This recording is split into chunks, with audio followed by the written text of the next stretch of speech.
Pemirsa, pihak KPU sudah merampungkan 90% rekapitulasi dari 128 PPLN pada pemilu 2024. Hal ini diungkapkan Komisioner KPU Idham Holik saat berlangsungnya hari kelima rapat pleno terbuka rekapitulasi penghitungan suara nasional.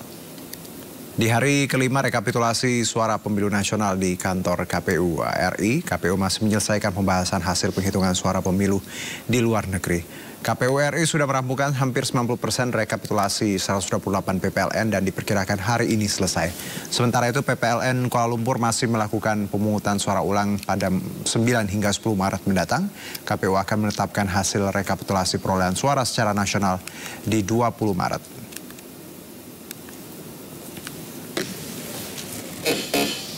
Proses rekapitulasi hasil perolehan suara dari luar negeri yang dilakukan oleh KPU RI itu alhamdulillah berjalan lancar. Hari ini sudah lebih dari 90% PPLN yang telah menyelesaikan pembacaan dokumen formulir model D hasil PPLN ya, dan dinamika dalam pelaksanaan pemungutan, penghitungan dan rekapitulasi di negara masing-masing tentunya ada, tetapi pada umumnya dapat terselesaikan dengan baik.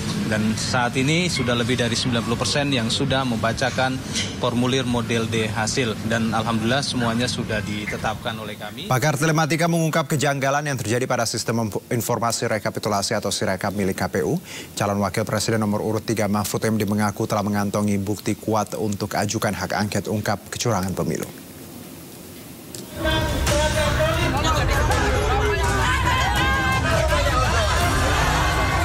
Desakan untuk membongkar dugaan kecurangan pemilu 2024 melalui hak angket disuarakan rakyat di sejumlah daerah.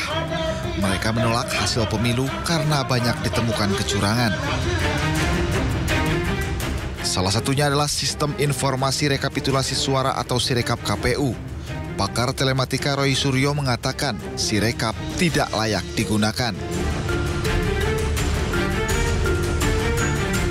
Roy Suryo menemukan sejumlah kejanggalan seperti berulang kali berubah saat sistem tengah berjalan. Sirekap seperti diretas padahal dimatikan dan melanggar undang-undang karena server ada di Singapura.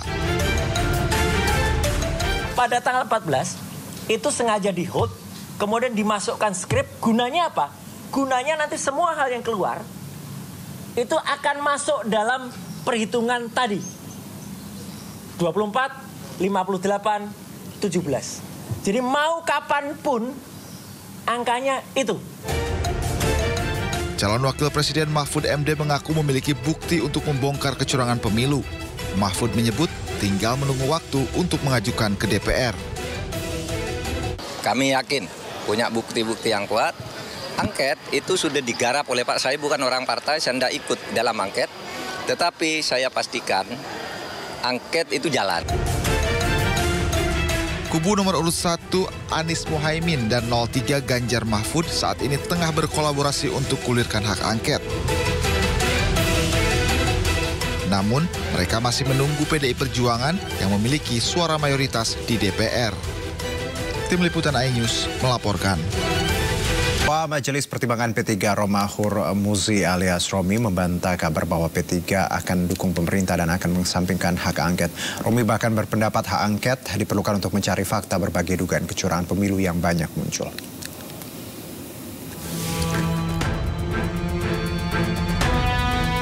Partai Persatuan Pembangunan menyatakan sikap akan mendorong hak angket DPR untuk mengusut dugaan kecurangan penyelenggaraan pemilu 2024.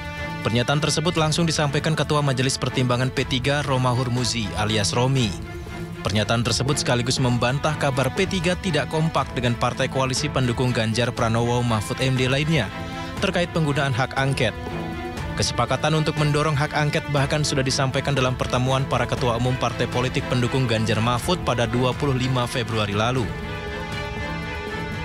Penggunaan hak angket di DPR untuk mengungkap dugaan kecurangan pemilu 2024 sempat mengalami tarik ulur. Rencana ini mulanya didorong oleh calon presiden nomor urut 3 Ganjar Pranowo. Bak gayung bersambut dalam kekecewaan yang sama di tengah hasil quick count, kubu Anies Muhaimin pun menghendaki hal serupa. 3 parpol pengusung Anies Muhaimin yakni Partai Nasdem, PKB, dan PKS juga berencana menggulirkan hak angket di DPR. Kedua kubu mencium dugaan kecurangan yang terstruktur, sistematis dan masif di pemilu 2024. Namun ketiga parpol dari koalisi perubahan tersebut masih menunggu keseriusan PDIP sebagai pemilik kursi terbanyak di DPR untuk segera mewujudkan hak angket. Hak angket adalah salah satu hak yang dimiliki DPR untuk menyelidiki pelaksanaan undang-undang atau kebijakan pemerintah yang menyangkut hal penting, strategis dan berdampak besar bagi bangsa, negara dan rakyat. Meski hak angket tak bisa serta-merta mengubah hasil pemilu, namun hak angket diharapkan bakal membuktikan adanya praktik lancung dalam pemilu. Saat ini parpol pengusung Ganjar Mahfud yang diisi PDI Perjuangan dan P3 memiliki 147 kursi di DPR. Ditambah dengan parpol pengusung Anies Mohaimin 167 kursi. Maka jumlah total parpol pendukung hak angket 314 kursi. Jumlah ini jauh lebih banyak dibanding dengan parpol koalisi Prabowo Gibran dengan jumlah 261 kursi dari 4 fraksi, yaitu Partai Gerindra, Golkar, PAN, dan Demokrat. Dari Jakarta, Tim Liputan iNews melaporkan. Sementara itu, Ketua Umum Partai Golkar Erlangga Hartarto tak mendukung hak angket DPR untuk menyelidiki pelaksanaan pemilu 2024 yang dinilai banyak kejanggalan. Erlangga justru menyatakan mayoritas dukungan partai masih kepada pemerintah Jokowi. Kan kita harus ingat ini masih pemerintahan Bapak Presiden Jokowi Ma'ruf Amin. Nah, yang mendukung Pak Presiden Joko Widodo dan Ma'ruf Amin itu kan sekarang partainya mayoritas. Ditambah Pak AHY sudah dilantik jadi menteri. Jadi tambah mayoritas lagi gitu. Ini kita harus lihat dalam konteks itu. Putusan MK menghapus ambang batas parlemen 4% untuk diterapkan pada pemilu 2029 menuai ragam reaksi publik.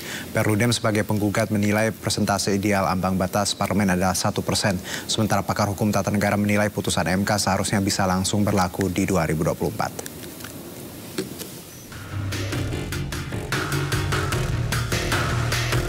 Putusan Mahkamah Konstitusi menghapus ambang batas parlemen 4% untuk diterapkan pada pemilu 2029 menuai beragam reaksi publik. Perkumpulan untuk Pemilu dan Demokrasi atau Perludem sebagai pemohon menyatakan ketentuan ambang batas parlemen 4% menyebabkan terbuangnya kumpulan suara pemilih pada pemilu. Timbang menimbang angka ideal batas ambang, Perludem menilai persentase ideal ambang batas parlemen adalah 1%. Jadi memang di permohonan kami itu kita menyediakan juga sebetulnya satu rumus ya, rumus dari Tagepera namanya, untuk kemudian menghitung bagaimana metode ambang batas efektif yang kemudian bisa diberlakukan gitu, yang kemudian muncullah angka 1% itu. Yang ini kemudian menghitung misalnya ada rata-rata besaran district magnitude atau jumlah kursi dalam satu dapil, kemudian jumlah total kursi di parlemen dan juga jumlah dapil gitu. Sementara itu, pakar hukum tata negara menilai putusan Mahkamah Konstitusi menghapus ambang batas 4% bisa diberlakukan di pemilu 2024 tanpa perlu menunggu hingga pemilu 2029. Dengan kalau diterapkan 2024, momennya pas ya, terlepas siapa partai siapa yang diuntungkan, tapi yang kita fokuskan adalah melindungi atau meminimalisir suara rakyat yang terbuang. Nah, Kenapa tidak 2024? Itu yang saya sesalkan. Oke. Kalau seandainya ini sudah diputuskan, nah saya kira memang tidak. Dalam pertimbangan, MK menyatakan setuju dengan Perludem soal ketiadaan dasar penentuan ambang batas parlemen 4%. Menurut MK, undang-undang tidak pernah mengatur cara menentukan ambang batas, namun ambang batas selalu dinaikkan. Tim Liputan iNews melaporkan. Buntut dari adanya penurunan suara partai dan kenaikan suara salah satu partai dianggap tidak wajar. Sebuah akun X sempat menghembuskan isu soal adanya transfer suara dari Partai Perindo ke Partai Solidaritas Indonesia di pemilu 2024. Dan terkait hal tersebut, Sekjen Perindo, Ahmad Raufik menegaskan Partai Perindo tetap berjuang mempertahankan suaranya di pemilu 2024. Sebuah thread di media sosial X mengungkapkan adanya dugaan praktik culas transfer suara di pemilu 2024 demi meloloskan partai tertentu ke DPR RI atau Senayan. Thread tersebut diunggah oleh akun bernama @dalamistana dengan judul Operasi Culas Hijau dan Merah Transfer Suara, Banteng Buka Suara soal permainan selamatkan Mawar agar lolos ke Senayan. Beberapa hari ke belakang hingga ke depan ada operasi transfer suara yang diunggah Rabu 28 Februari lalu. Menurutnya, operasi transfer suara itu melibatkan partai-partai mediocre yang terancam suaranya tak lolos parliamentary threshold atau ambang batas parlemen. Akun tersebut menuturkan sudah ada petinggi parpol mediocre berinisial HT setuju mentransfer suaranya ke partai berlambang mawar. Sekjen Partai Perindo Ahmad Raufik menegaskan bahwa Perindo tidak pernah membagikan, menjual, atau mentransfer suara kepada partai tertentu dan itu adalah fitnah atau hoax. Justru Perindo mengkoordinasikan ke seluruh jajaran dari tingkat provinsi, kabupaten, kota, dan kecamatan untuk mengawal dan mengamankan semua suara yang ada di Partai Perindo. Iya, tuduhan yang ada di sosial media itu sama sekali tidak benar. Itu adalah fitnah, itu adalah hoax. Dan Partai Perindo justru menjaga suaranya satu demi satu agar apa yang menjadi harapan untuk bisa mencapai 4% itu dapat terwujud. Partai Perindo menegaskan bahwa tuduhan yang ada di sosial media itu sama sekali tidak benar dan itu adalah fitnah karena Partai Perindo justru menjaga suaranya satu demi satu agar apa yang menjadi harapan untuk mencapai 4% itu dapat terwujud. Dari Jakarta, Rizky Ifal, Nadifa, iNews melaporkan.